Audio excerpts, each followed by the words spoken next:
자, 루소 6번째 강의입니다. 지난 시간에 이제 1부까지 했고요. 이제 2부, 사회계약론의 2부를 할 텐데, 사회계약론의, 여기서 보여드립시다. 사회계약론의 2부. 그렇죠? 이 책으로 사회계약론의 2부인데, 이제 여기서 중요한 게 뭐냐면, 볼렁테 제네라는 게 뭐냐? 그 얘기를 하는 거예요, 여기서. 제일 중요한 그 개념이 여기서 그겁니다. 그래서 1장, 2부 1장에 보면 주권은 양도할 수 없다라고 하는 챕터에서 보면 여기 보면 앞서 확립된 여러 원리들의 최초의 그리고 가장 중요한 결론은 전체 의사만이 국가의 힘을 공동이익이라고 하는 국가 설립의 목적에 따라 지도할 수 있다는 것이다. 이제 처음으로 전체 의사, 볼렁테 제네랄이라는 말을 썼어요. 왜냐하면 개개인의 이해관계 대립으로 인해 사회 설립이 필요해졌다면 그것을 가능하게 한 것은 이 이해관계 일치이기 때문이다. 사회적 유대를 형성하는 것은 개개의 여러 이해 가운데 존재하는 공통되는 것이다. 뭐 여기까지 괜찮아요. 근데 그 다음에 이제 재밌는 게 뭐냐면 전체 의사는 평등을 지향하는 반면 개별적 의사는 본질적으로 편파성을 지향하기 때문이다. 그러니까 이제 그 볼렁테 제네랄의 의미를 여러 군데에서 이제 이렇게 산발적으로 보여주는 거예요. 조금만 더 봅시다. 이제 그 다음 2장 주권은 분리될 수 없다는 말에서 보이는 것은 뭐냐면 38페이지 주권의 일부로 보이는 권리는 실은 모두가 주권에 종속된 것이고 따라서 이 권리는 항상 최고의사의 존재를 전제로 하는 것이며 자신은 그 집행수단에 불과하다. 최고의사, 뭐 전체의사 뭐 비슷한 얘기를 많이 쓰고 있어요. 그 다음에 3장 전체의사도 과오를 범할 수 있다는 챕터에서는 모든 사람의 의사와 전체의사 사이에는 흔히 많은 차이가 있다. 이거 좀 중요한 겁니다. 후자, 전체 의사는 오로지 공익에만 유의하는 반면 전자는 사리를 염두에 두며 개인의 의사들의 총화일 뿐이다. 그러니까 모든 사람의 의사라는 게 볼렁테 또따리라고 한다면 전체 의사라는 건 볼렁테 제네랄을 얘기하는 거죠. 그래서 볼렁테 제네랄은 공익에 관계된 것이라면 볼렁테 또따는 사리를 염두에 두고 개별적인 의사들의 총화라고 하는 걸 얘기하는 겁니다. 그 다음에 41페이지에 보면 또 재밌는 말이 뭐냐면 전체를 해롭게 하는 당파나 부분적 조합들이 형성될 때 각 당의 의사는 자신의 당원에 대해서는 전체적인 것이 되지만 국가에 대해서는 개별적인 것이 된다. 이 경우 투표자는 더 이상 전체의 당원 수가 같지 않고 당파의 수가 같아진다고 말할 수 있다. 따라서 이견의 숫자는 적어지고 여기서 얻어진 결과는 전체성을 덜 띠게 된다. 그러니까 지금 이건 뭐냐면 그 정당의 의견, 각 정당의 의견도 볼렁테 제네랄이 아니라는 겁니다. 이건 상당히 의미가 있는 지적이에요. 그래서 여기 뭐라고 되어 있냐면 결론적으로 그러므로 전체 의사가 올바르게 표명되기 위해서는 국가 안에 파당이 없어야 하고 또 시민 각자가 오직 자신의 의견에 따라 개진해야 된다. 그러니까 정당의 의사, 정당이 대표하는 게 아니고 개인이 대표해야 된다는 얘기입니다. 그 다음에 이제 42페이지의 4장에 보면 주권의 한계에 관하여라고 되어 있고 전체 의사에 의해 지휘되는 이 권한을 우리는 주권이라고 명명한다. 그러니까 전체 의사가 바로 주권이라는 겁니다.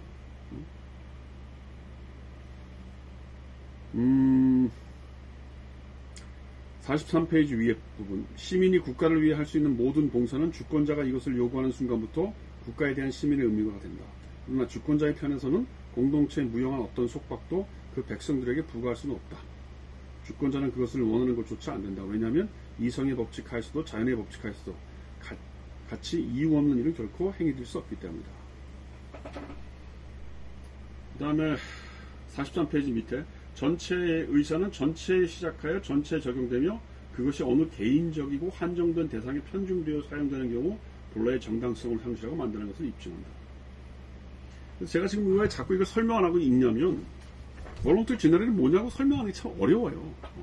근데 이제 루소가 이렇게 여기저기 산발적으로 얘기했던 것들을 자꾸 읽어보면 무슨 말인지 알겠다. 자연스럽게 이해가 되기 때문에 그렇습니다. 그럼에도 불구하고 후대의 그 학자들이 이 볼렁테 제네랄이 뭔지를 두고 많이 논쟁을 하죠. 그건 조금 이따가 다시 정리하겠습니다. 44페이지를 보면 이것으로 우리는 의사를 전체적으로 만드는 것은 투표자의 수보다 오히려 그들을 결합시키는 공동이익이라는 것을 알아야 한다. 그렇죠. 투표자의 수가 아니고 공적인 것, 공동이익 이런 게 중요하다는 거예요. 그러니까 이건 사실은 로크의 그 다수결 투표 제도를 비판하고 있는 겁니다. 그 44페이지 밑에 사회계약은 시민들 사이에 평등을 수립함으로써 그들은 모두 동일한 계약 조건하에 놓이게 되고 동일한 권리를 모두가 향유한다. 그러므로 이 계약의 특성에 의해 주권자의 모든 행위, 다시 말해 전체 의사의 정당한 모든 행위는 모든 시민에게 평등하게 의무와 권리를 부여한다. 그렇다면 엄격하게 말해서 주권의 행위란 무엇일까? 그것은 상급자와 하급자 간의 계약 행위가 아니라 전체가 그 구성원 각자들과 맺는 계약 행위다. 이 계약은 사회계약을 기반으로 삼고 있기에 합법적이고 만약에 공통된 것이기에 공평하고 전체 이익을 도모하는 것 이외의 다른 목적이 없기에 유익하고 공공의 힘과 최고 권력의 보장을 받고 있기에 확고하다. 한 두 줄 뒤에 그러므로 주권자의 권리와 시민의 권리가 각각 어디까지 확대되는가를 묻는다면 이것은 시민들이 자기 자신에 대해, 즉 개인은 전체에 대해 그리고 전체는 각 개인에 대해 어느 정도까지 의무를 가질 수 있는 것이라는 걸 묻는 것이다.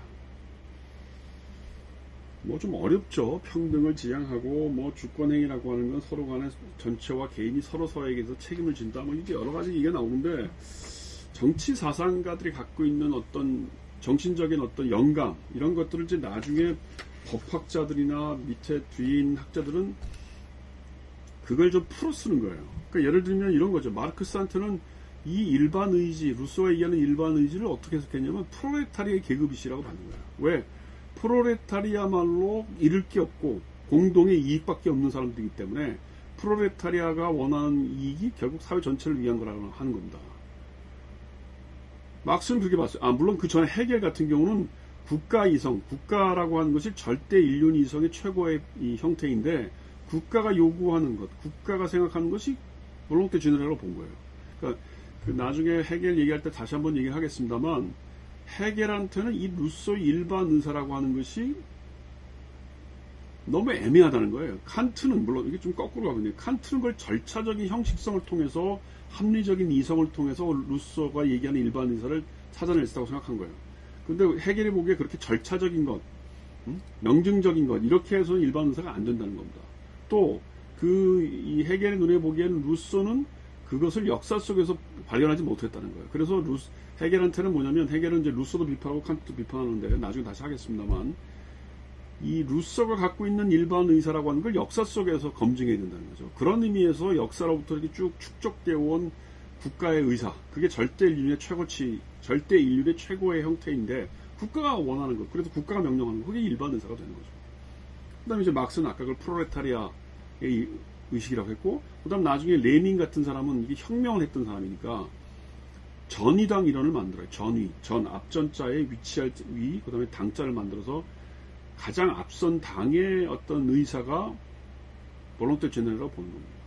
이제 그래서 보통 왜 무슨 혁명 영화 보면 뭐 동무는 당의 명령에 뭐 거부할 생각이 뭐 이러고 나면 이렇게 서로 논쟁하다도 그냥 깨갱하고 뻑 가는 거가 뭐예요? 당의 의사라고 하는 것이 볼롱테 제너럴이라고 하는 그런 훈련을 받는 거죠. 이제 사회주의 사회에서는, 국가에서는.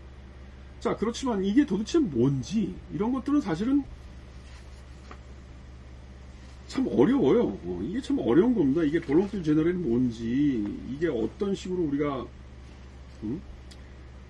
이 생각을 해야 될지는 참 어려운 겁니다. 그래서 이 안에 좀 굉장히 많은 논의들 중에 이 볼롱테 제너럴에 대해서 얘기할 수 있는 것들을 잘 이렇게 한 번씩 정리를 해보는 것도 좋아요. 그러니까 사실은 이 2장에서 지금 한 2부의 1, 2, 4장까지 읽었는데 우리가 지난 시간에 했던 6장에서도 볼롱테 제너럴이라는 게 굉장히 중요한 거죠.